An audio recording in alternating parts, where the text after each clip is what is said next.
សួស្តីថ្ងៃនេះខ្ញុំចង់បង្ហាញអ្នកនរអំពីរបៀបផ្លាស់ប្ដូរ icon នេះ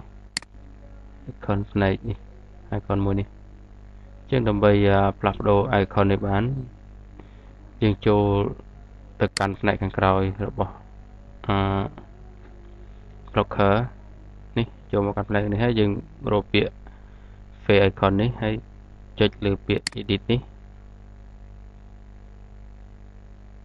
តើមកវានឹងបង្ហាញផ្ទាំងមួយទៀតនេះផ្ទាំងនេះយើងអាច upload icon face icon ហ្នឹងមកហើយយើង select file face icon ហ្នឹង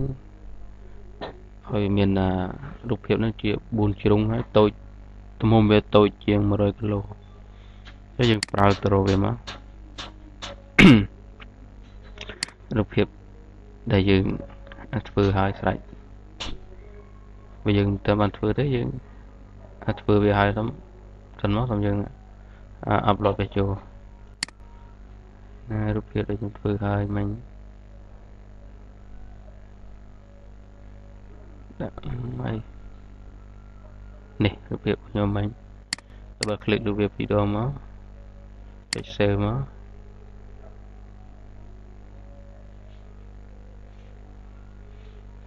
save ម្ដងទៀតនេះជាការស្រេច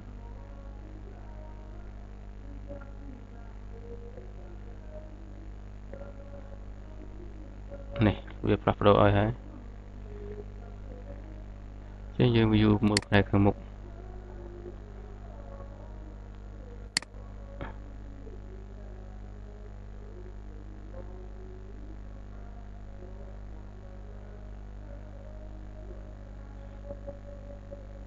លោកចាំវាបន្តិចដោយសារអ៊ីនធឺណិតយឺតវាអត់ដូរទេ clear នេះចោល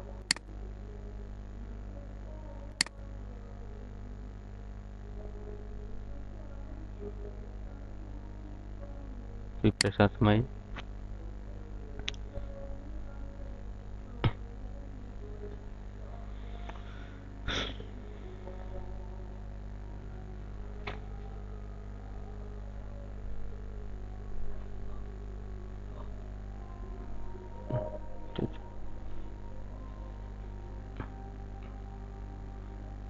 នេះចេញហើយសូមចប់អរគុណចំពោះការទស្សនាមេរៀននេះ